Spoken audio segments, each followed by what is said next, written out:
ሰላም ጤና ይስጥልን ወደ ሸገር ታይምስ ቤተሰቦች እንደምናላችሁ የሰዓቱ ዜናችን ነው ተጀመረ። እንደተለመደው አበይት ጉዳዮችን አስቀድመን እናስተዋውቃችሁ።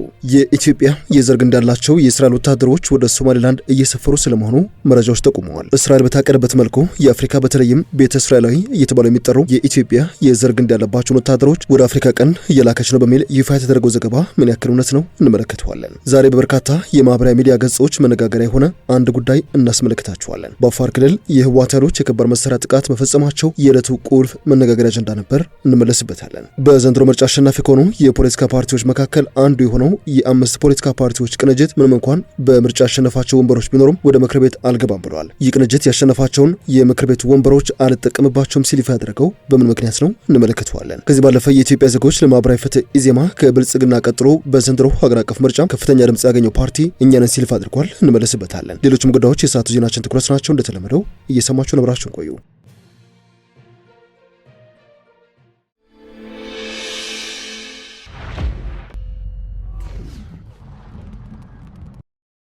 የኢትዮጵያ የዘር ግንድ ያለባቸው የእስራኤል ወታደሮች ወደ ሶማሊላንድ እየሰፈሩ ነው ተብሏል። ሚድልስ አይ የተባለው የዜና ምንጭ እንደዘገበው ከሆነ እስራኤል በያዝነው የፈረንጆቹ ዓመት መጀመሪያ ላይ የኢትዮጵያ የዘር ግንድ ያላቸውን ወታደሮች ወደ ሶማሊላንድ አሰማርታለች ሲል አንድ ከፍተኛ የሶማሊያ መንግስት ባለስልጣን በመጥቀስ ነው ይፋ ያደረገው። ስማቸው ያልጠቀሰው እኚሁ ባለስልጣን እስራኤል በፈረንጆቹ ታህሳስ 2025 ራሷን ነጻ ሀገር አድርጋ ላወጀችው ሶማሊላንድ በይፋ እውቅና ከሰጠች በኋላ 50 የሚጠጉ ወታደሮቿን ወደ ሶማሊላንድ እንደላከች ይፋ አድርገዋል። ባለስልጣኑ እንዳሉት ወታደሮቹ አፍሪካ መነሻ ካላቸው እስራኤላውያን በተለይም የዘር ሐረጋቸው ከኢትዮጵያ ከሆኑት መካከል ተመርጠው መሰማራታቸውን የጠቀሱ ሲሆን ይህ ደግሞ የሰዎችን ትኩረት ሳይስቡ ከአካባቢው ማህበረሰብ ጋር በቀላሉ ተቀላቅለው ለመቀናጀት እንዲችሉ ታስቦ የተደረገ ነው ሲሉ ይፋ አድርገዋል። ይህ መረጃ የተሰማው በእስራኤልና በሶማሊላንድ መካከል እያደገ የመጣ የጸጥታ ትብብር ከሰሞኑ መፈረሙን ተከትሎ ነው። ባሳለፍነው ሳምንት የእስራኤል መከላከያ ሚኒስትር እስራኤል ካትዝ ከሶማሊላንድ ፕሬዚዳንት አብዱራህማን መሐመድ አብዱላሂ ወይም ኢሮ ጋር ባደረጉት ውይይት ሁለቱ ወገኖች ለዓመታት ሚስጥራዊ ግንኙነት ሲያደርጉ የነበረ ሲሆን በጋራ ሲሰሩባቸው የነበሩት ጉዳዮች ግን እስካሁን በይፋ አልተነገሩም። በመጪዎቹ ቅርብ ጊዜያት እስራኤል ወታደራዊ መሰረተ ልማቶችን በሶማሊላንድ ልትገነባ እንደምትችል ፍንጮች እየተሰሙ ይገኛሉ። የሶማሊላንድ መከላከያ ሚኒስትር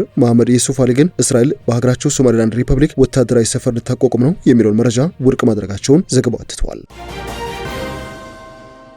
የሰዓቱ ዜናችን እንደቀጠለ ይገኛል። ዛሬ በበርካታ ማህበራዊ ትስስር ገጾች መነጋገሪያ የሆነ አንድ ጉዳይ እናስከተል። በአፋር ክልል የህወሓት ኃይሎች የከባድ መሳሪያ ጥቃት መፈጸማቸው የዕለቱ ቁልፍ መነጋገሪያ አጀንዳ ሆኖ ነበር። የተፈጸመው ጥቃት በሞርተር ጦር መሳሪያ ነው የተባለ ሲሆን በአፋር ክልል ዞን 2 በመጋሌ ወረዳ አራዱ ተብሎ የሚጠራ አካባቢ የተፈጸመ ጥቃት ስለመሆኑ የመረጃ ምንጮች ዘግበዋል። ይህ ጥቃት ኢላማ ያደረገው የአፋር ክልል አድማ ብተና ኃይል የሰፈረበትን ካምፕ ነው ሲሉ የገለጹ ሲሆን ከጥቃቱ በኋላ ከወደ ኢትዮጵያ እንደዚሁም ከወደ አፋር ክልል የጸጥታ ኃይሎች የተሰጠ አጸፋ ምላሽ የለም ተብሏል። በዚህ ጥቃት ስለደረሰ ጉዳትም ሆነ ስለጠፋው ሕይወት እንደዚሁም የወደመ ንብረት ስለመኖሩ የተገለጸ መረጃ የለም። ይህ የሞርተር ነው የተባለ ጥቃት በቅርቡ የፌዴራል መንግስት በህወሓት ኃይሎች ላይ እየወሰደ ያለውን ተከታታይ የአየርና የድሮን ጥቃቶች ተከትሎ በግንባሩ በኩል እንዳጸፋ ምላሽ የተወሰደ ሊሆን ይችላል የሚሉ መላምቶች እየተሰጡ ይገኛሉ። ከዚህ ቀደም ህወሓት ወይንም የክልል ጊዜያዊ አስተዳደር በአፋር ክልል መንግስት ላይ የሐራ መሬት ወይንም የነጻ መሬት ኃይሎችን ተቀብላቸው እያሰለጠናቸው እንዲንቀሳቀሱ ፈቅዳቸዋል በሚል በትግራይ ክልል ላይ የደህንነት ስጋት ደቅናቸዋል። ለዚህ ደግሞ ተጠያቂ የሚሆነው የአፋር ክልል መንግስት አሊያም የፌዴራል መንግስት ነው የሚል ምላሽ መሰጠቱ የሚታወስ ነው። እስካሁን ድረስ በጉዳዩ ዙሪያ ከአፋር ክልል መንግስትም ሆነ ከኢትዮጵያ ማዕከላዊ መንግስት በኩል የተሰጠ ይፋዊ መረጃ የለም። የሰዓቱ ዜናችን አሁንም እንደቀጠለ ይገኛል።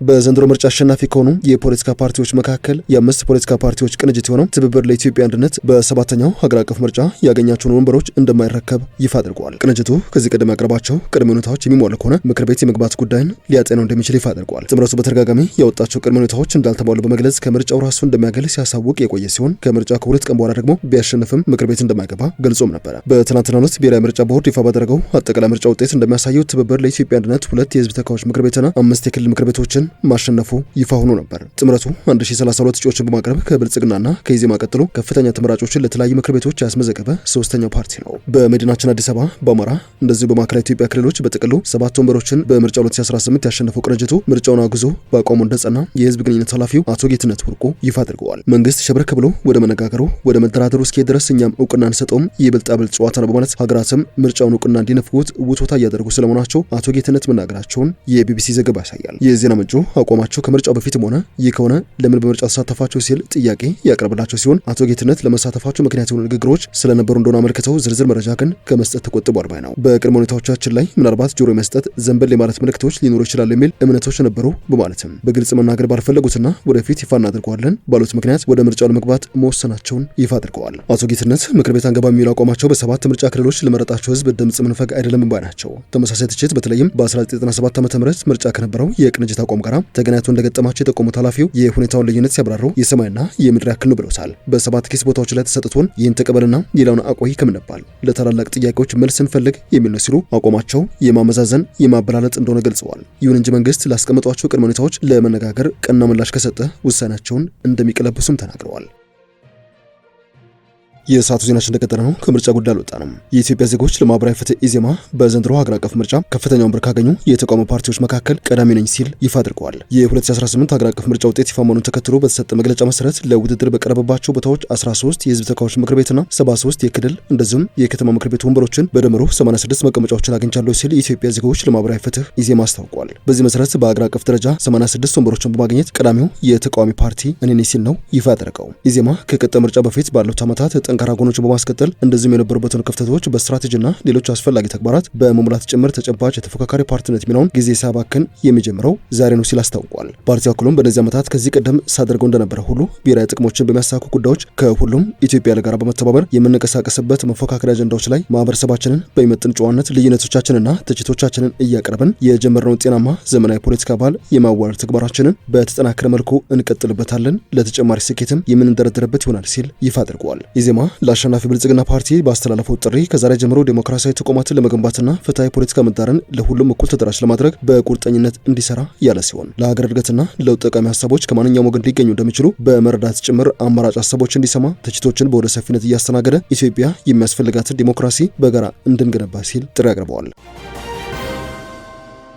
ወደ ሰዓቱ ዜናችን የመጨረሻ ክፍል እናምራ። መሪ ያበረከትልሽ የተባለችው እንግሊዝ በ10 ዓመት ብቻ 6 ጠቅላይ ሚኒስትሮችን የቀየረችበት ዕለት ዛሬ ተመዝግበዋል። የእንግሊዙ ጠቅላይ ሚኒስትርና የሌበር ፓርቲ መሪ ኪር ስታርመር 717 ቀናትን ብቻ በቤተ መንግስት ቆይተው ኃላፊነታቸውን ወይንም ስልጣናቸውን የለቀቁበት ጊዜ ሆኗል። የዛሬው ዕለት ኪር ስታርመር በፓርቲያቸው ውስጥ እየበረታ የመጣውን ከፍተኛ ጫና ተከትሎ ነው ስልጣን መልቀቃቸውን ያስታወቁት። በለንደን ዳውኒንግ ስትሪት በሚገኘው መኖሪያ ቤታቸው ግቢ ውስጥ መግለጫ የሰጡት ጠቅላይ ሚኒስትር ኪር ስታርመር በስልጣን ዘመናቸው ያስተላለፏቸው እያንዳንዶቹ ውሳኔዎች በሙሉ የምወዳትን ሀገሬን ሁልጊዜ ማስቀደም ለመጥቀም በማሰብ የተከናወኑ ናቸው ሲሉ ይፋ አድርገዋል። በቀጣይ ስለሚከናወኑት ሂደቶች ማብራሪያ የሰጡት ስታርመር የሌበር ፓርቲ አዲስ መሪ እስከሚመረጥ ድረስ በስልጣን ላይ እንደሚቆዩ አስታውቀዋል። አዲሱ መሪ የሚመረጥበት ሂደትም የእንግሊዝ ፓርላማ በመስከረም ወር ከመመለሱ በፊት እንዲጠናቀቅ የፓርቲውን የበላይ ስራ አስፈጻሚ አካል በይፋ መጠየቃቸውን ይፋ አድርገዋል። ጠቅላይ ሚኒስትሩ ባለፉት ወራት የካቢኔ አባላት ከስራ መልቀቅ፣ ዝቅተኛ የህዝብ አስተያየት የድጋፍ ውጤቶች፣ የውስጥ ፓርቲ ክፍፍሎችና በመንግስት አፈጻጸም ባረኩ የሌበር ፓርላማ አባላት የሚሰነዘሩ ጠንካራ ተቃውሞችን ጨምሮ ለተከታታይ የፖለቲካ ቀውሶች ተጋልጠው ቆይተዋል። ስልጣን መልቀቃቸው የተሰማው ሌበር ፓርቲን በመምራት ከፍተኛ አብላጫ ድምጽ ባስመዘገቡ በ2 ዓመት ባልሞላ ጊዜ ውስጥ ነው። ሀገር እንግሊዝ ባለፉት 10 ዓመታት 6ኛውን ጠቅላይ ሚኒስትሯን የቀየረችበትም ክስተት ተፈጥሯል። በበርካታ የፖለቲካ ተንታኞች ዘንድ መነጋገሪያ ሆነው እንግሊዝ ጠቅላይ ሚኒስትሮቿ በአጭር ጊዜ ውስጥ መቀየራቸው ወይንም መፈራረቃቸው ብቻ ሳይሆን ከስልጣን የሚሰናበቱት በአጭር የጊዜ ሰሌዳ ውስጥ መሆኑ ጭምር ነው። ከሰር ኪር ስታርመር በፊት የነበሩት 5 የእንግሊዝ ጠቅላይ ሚኒስትሮች ዴቪድ ካሜሮን 429 ቀናትን፣ ቴሬዛ ሜይ 1106 ቀናትን፣ ቦሪስ ጆንሰን 1140 ቀናት፣ ሊዝ ትሩስ 49 ቀናትን እንደዚሁም ሪሺ ሱናክ 619 ቀናትን ብቻ ነበረ በስልጣን መንበር ላይ መቆየት የቻሉት። ተሰናባቹ ጠቅላይ ሚኒስትር ኪር ስታርመር ደግሞ 717 ቀናትን በስልጣን ላይ ከቆዩ በኋላ መልቀቂያ ያስገብተዋል። ሆኖም ግን አዲስ ተተኪ ጠቅላይ ሚኒስትር እስኪመረጥ ድረስ በስልጣናቸው ላይ እንደሚቆዩ ታውቋል። ወደ ሸገር ታይምስ ቤተሰቦች የሰዓቱ ዜናችን አበቃ። ስላደመጣችሁን አመሰግንን። በያላችሁበት ሰናይ ጊዜ